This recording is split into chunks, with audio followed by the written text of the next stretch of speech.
xilli indhaha la isku hayay oo hadda laga joogo rubuc qarni ayaa la asaasay Hormuud oo horseed u ahayd isgaarsiintiisa heshay in Soomaalidii kala bayhooftay warka isla gaarto ayna helaan gacan ammaan ah oo lacagaha u kala dawsa eheladii midba qaarad galay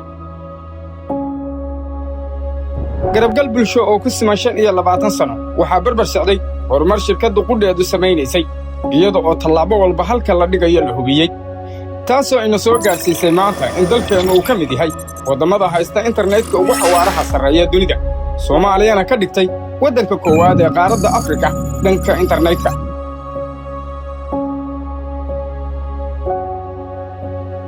mar haddii Hormuud iyo bulshada Soomaaliyeed ay noqdeen uliyadiib adeegyada iyo adeegsadayaashuna aysan gelinba kala maarmin waxaa shirkaddu ay xilli horeba garowsatay in ay bulshada Soomaaliyeed ee la soo rafiiqday si mugle uga garab gasho arrimaha dalkeennu u baahan yahay taasi waa turaale iyo lixajeclo waxaana shirkadda Hormuud Telecom iyo Salaam Somali Bank oo ka dhabaynaya garab istaagaasi ay hirgeliyeen hay'adda Hormuud Salaam Foundation oo ah tii ugu horreysay nooceeda oo ay dhisaan shirkadda Soomaaliyeed Hormuud Salaam Foundation waa hay'ad samafal oo bixisa adeegyo waqaf ah sida waxbarashada caafimaadka gargaarka bini'aadanimo shaqo abuurka iyo ka jawaabidda xaaladaha degdegga ah Hormuud Salaam Foundation waxa ay dib u dhis ku samaysay 4 qaybood oo ka mid ah Hospitaalka Banaadir oo qaada in ka badan 212 sariirood sidoo kale waxa ay dhistay warshadda oksijiinka oo soo saari karta maalintii 144 haamood oo nooca 50 kiilo qaada ah waxaa intaasi dheer howlgalka warshadda iyo qarashka joogtada ah ee hay'addu ay bixinaysay bil kasta goobahaasi waa kuwii la mahadiyey xilligii koronaha lala tacaalayay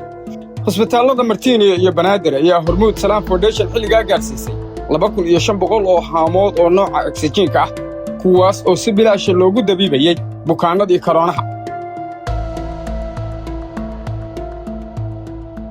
Hormuud Salaam Foundation waxa ay dalka Jarmalka ka soo gatay 5 mashiin oo casri ah kuwaasi oo kaliya lagu dhaqo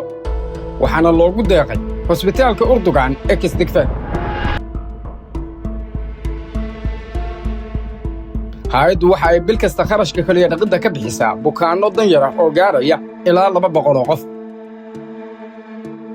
si loo dhimo baahiyaha adeegyada ku yar dalka hay'addu waxa ay Hospitaalka Banaadir ugu deeqday 10 mashiin oo ah kuwa lagu koriyo ilmaha aan bila dhamaysan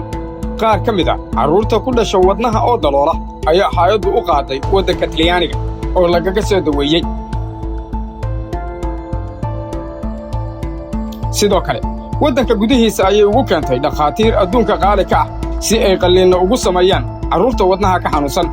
iyadoo ilaa 65 cunug loo sameeyey qalliimo guulaystay oo mustaqbalka noloshooda iftiimiyey hay'addu waxa ay bulshada danyarta ka taakulaysaa in bukaanada dalka wax looga qaban waayay loo qaado hospitaallo dibadda ah inta mudnaanta leh ee taageerada u baahan ayay ka mid yihiin dadkeenna ku barakacay gudaha dalka Hormuud Salaam Foundation oo midda u dhuglay ayaa kaamanka barakacayaasha ka hirgelisay xarumo caafimaad oo u badan kuwa hooyada iyo dhallaanka kuwaas oo si joogto ah gacanta loogu hayo Hormuud Salaam Foundation waxa ay si lixaad leh u garab qabatay waxbarashada oo aynu ka dheregsannahay muhiimadeeda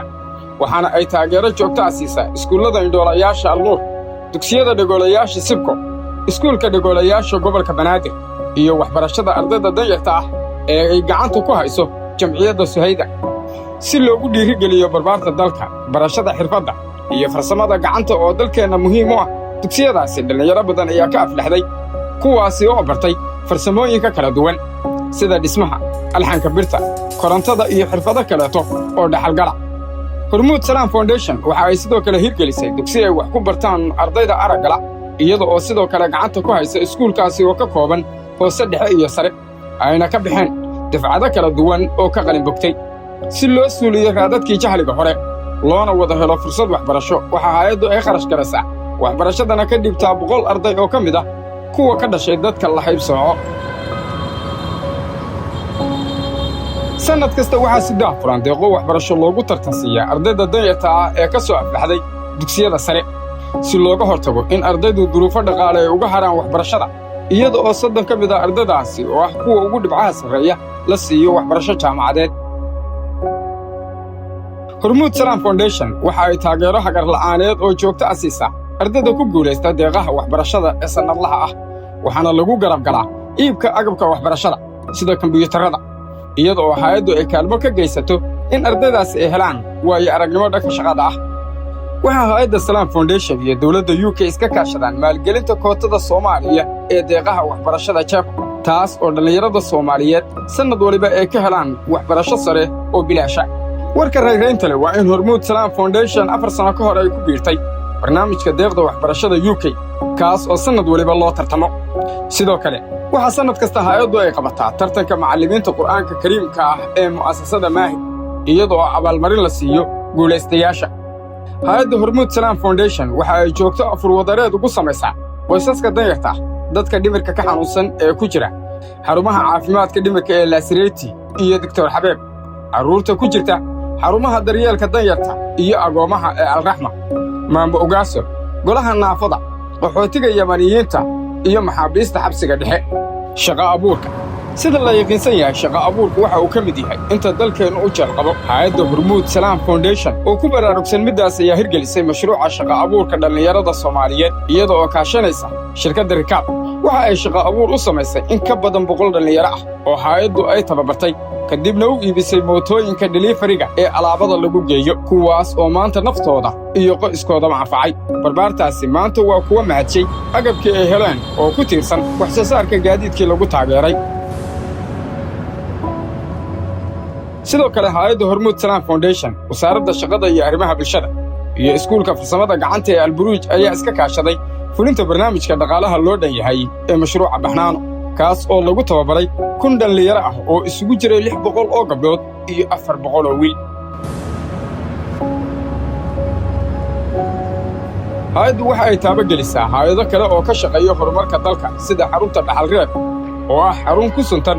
ururinta dhaqanka iyo taariikhda dalka si jiilasha soo socda ay u helaan meel ay ugu hagaagaan kaydka taariikhda iyo dhaqanka dalkooda.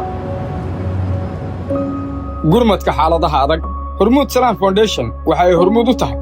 inta ka jawaabta arrimaha gurmadka degdega u baahan xilliyo badan oo adag oo bulshadu gacan u baahan tahay lana wajahayo xaalado kala duwan sida abaaro, fatahaado iyo wixii la mid ah. ayaa Hormuud Salaam Foundation waxa ay noqotay hay'adda koowaad ee ka falcelisay arrintaasi dunidana baaqu dirtay. intii dadaalkaasi socday, dalkeennuna waa kabanayay, magaalooyinka ay caasimaddu ka mid tahayna waa kaadabaqo isu baxay.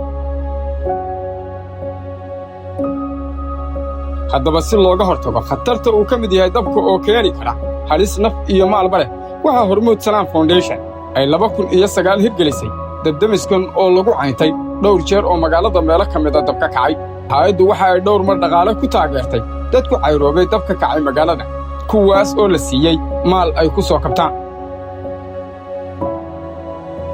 Hormuud Salaam Foundation waa hay'ad mar kasta garab u ah bulshadeeda,